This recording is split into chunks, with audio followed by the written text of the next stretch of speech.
Um, Dear colleagues, dear distinguished guests, I'm very happy to be here and very thankful for the Supermap for inviting me to this such a wonderful event, the conference that is organized by the China the government. And before to start, I mean, my presentation, I just found out that this is, I'm too simple for this conference because here is using a lot of sophisticated technologies and 3D and other artificial intelligence. So probably in the world of the Supermap, we are the new, and we are also working on in Uzbekistan, but I would like to consider your attention to the environmental sector, environmental science, which is I put it the name of like you can see the role of the geospatial technologies in environmental science, because we focus all what we are doing, it's more focused on how we protect our environment, our biodiversity. Like yesterday has been a couple of, in the presentation in opening ceremony, they were talking about triple planetary crisis, which is the climate change, environmental pollution, and degradation issues. So as introduced me, my name is Bakhtiar Pulatov. I'm director of the Research Institute of Environment and Nature Conservation Technologies. This is under the Ministry of Ecology, Environment Protection and Climate Change in the Republic of Uzbekistan. And today I'm going to give you more about how, in which area we are working, and in order to understand how big the problem is today in the world. So we can see that if you focus on environmental science, so we have different departments, laboratories that is focused on the areas on the land protection, air protection, natural protected areas, which is a focus on the flora and fauna, water protection, water conservation. We are more focused on what was in general is on more conservation issues, yeah, and waste management, remediation, and also we're working on the policy on the law, environmental policy, environmental monitoring, and when we go to, if you focus on the climate, so we have the climate change department laboratories, which is all focused on the research, early warning, and also water monitoring, which is in the hydropause, that is to level of the water, and yeah. And the third one is we are working on in the area of the forestry, which is afforestation issues, land management, land degradation, combating on the desertification and and the forest also. And also, maybe it's new for us is ecotourism as well. So on top of it, we have now events rising, green growth, new topics is coming up on this on our agenda, and environmental education and the climate policy. So why is this all I was talking about? Since you can see that we have yesterday we were working with the colleagues and we were discussing about what we can bring up to the audience to listen, and how we could deal up with this, the big data. Yeah, if you just today the presentations, couple of presentations, they will talk about the SDG goals, how is important, how is this is needed to be to process. So you can see that currently the world is only track of 22% environment related SDGs, which is and for 68 environmental related SDGs, there is no sufficient data at global level. Yeah, and it's it's only 12 SDGs that is focused on the environment. So why is this? So you can see on the data volume generated per day. If you focus nowadays, it's difficult to overestimate the role of increasing volume of digital data, remote sensing and others, artificial intelligence, machine learning that we heard about today, for the sustainable management of natural resources. Data volume generated per day by 1,700 satellites, and one is 15 billion sensors, which is 5,700 scenes. So it just only one, if you consider the Landsat, it's for the 32 years, it's a 32, it's a 5 million years, yeah? It's a huge data that is not been, this is not been, has been processed, used for in our daily basis. So we all keep this data and try to use. So what I learned today is the SuperMap can do a lot of the benefits that can be used for the next generation. So how we tackle with these issues? So we have in our research institute, we also have open GIS laboratory, which is we have. It's our research institute is more quite new, and I would say is we also focus on different aspects of in the environmental area. Is the more sustainability, monitoring, environmental impact assessment, life cycle of this biodiversity control, and also the conservation. So one of the things that is this most of the things that is has I'm just not have all the presentation, but this is more related to what we have on GRS related topics, which we also achieved. It's when you can see this, we develop a platform that is going to will be updating on the daily, on a yearly and monthly basis, on depending on the data availability. When you have received the data, it will automatically process to have updating and these issues. Yeah, and this is the one that the classification of the shrublands. And why I show this is our president has an initiative of initiated the Yeşil Makon, which you saw one of the in my presentation. Yeşil Makon means green space. So the green space means more the planting the trees to make it more greener the space. So we have the target 1 billion trees to plant it in Uzbekistan. Yes, you can see this is most of desert areas. Yeah, is more than 85% of the land is a desert, and it's a landlocked, and it's no. So, yeah, why it's needed? Because we have a lot of problems with the sand dust storms, we have problems with air pollution, we have problems with the water, we have the problems with the climate is changing and it's increasing year by year. And this is the soil salinity.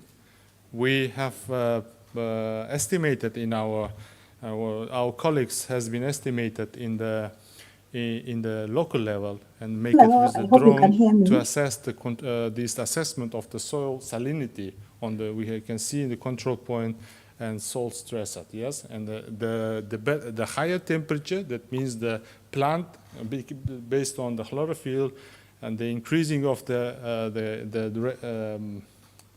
how to say stressness of the leaves, it will give you more about the salinity level. So we use this data and make it as the local, regional, national level. This is the national, and we publish also in the global scale. This is our achievement. Yeah. So this is the this is the Surdare province. This is also a very saline region, which is also closely to what do we say, more land, most degradation. And we also use the remote sensing data for to assess the lakes, yeah, the contamination of the lakes from the heavy metals and chemicals. So it's a lot of different aspects that we are working. And our staff also working on artificial intelligence. So we try to using the data from the remote sensing to calculate the number of trees. Yeah. So why is needed the trees? So we want to understand this, the greenness of the city, how is important, because every day what I just really recently mentioned, that the Yeşil Makon initiative is really has giving his as a result as that is the changing of the air pollution and from the protecting from land sand dust storm. So you can see that we have some used satellites and also field data, But, so, can I just water?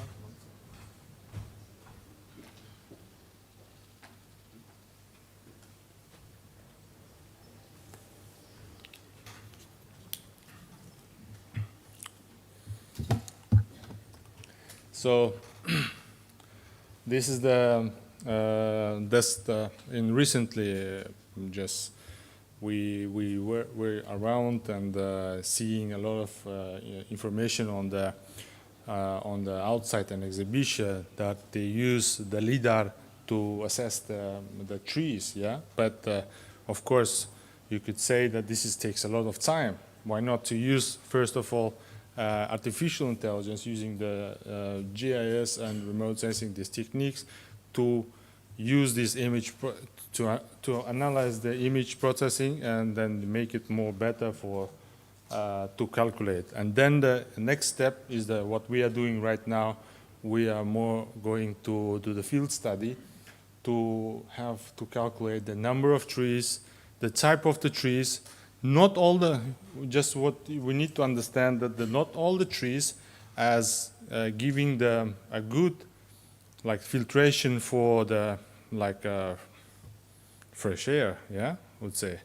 So what I mean with this, we have a really high temperature. It's around 50 degrees in the summer could be, and it's very hot, and it's not humidity. So when you know the process of the plant physiology, when it's really hot, it closes the stomata and doesn't give you to refresh it. And so that's why for us it's also very important to understand the green spaces, how much we have green spaces per capita. So we also do the hydrological modeling. This is the one that we showed that in early presentation, that we use overlap with the classification and hydrological model to show what are the snow. This is it's on the hydrological modeling. They assess the impact of climate change flow on one of the inland rivers through the using the Python model. So we also do working on the waste management. Our spectrum is very huge. That's why I showed earlier that that we are doing the buffering the whole Uzbekistan with the waste sectors, the waste polygons, in order to, and also we have second is the pollution on the rivers. Yeah, how is polluted in the rivers? We also doing assessment in the river to assess the contamination. But this is needed where we can say that is increasing this has to be digitalized in the future and to process. So, as I mentioned, we're also working on the biodiversity. We're doing the inventory on the cadastre of the flora and fauna. Our colleagues going to the field, measure where they are, and calculate with what type of species, and we can use these all can be overlaid in one dashboard with with kind of the super map, and can be used for distribution the knowledge and the next step. So we have now also our colleagues has worked on also AI on detection on the wildlife early wildfire detection system, which common during the summertime, and so we want to put this we put it in the top of the mountains to detect the smoke system in order to prevent an early on for inhabitants to living in these areas. So we work also on the climate risk assessment in the RLC region on selected system, licorice, rose sheep, sesame, and aquapond and artemia. Yeah, we're doing kind of these are the suitability of the lands that for the future and how we can use this. We develop a model for the climate assessment on on the 3 species on agricultural crops and also on water biodiversity. So this is the work for the air quality. We use the data to analyze the the assessment on in the city. So, and also the second one idea is here how the pollution, air pollution is impacting on the trees also, yeah? So, and the new areas that we are now working, we have just a couple of projects that we got from our national government. It's more forecasting a sand dust storm from the RLC region. So the RLC region is the you know that has been degraded, and it's now one of the dead seas that is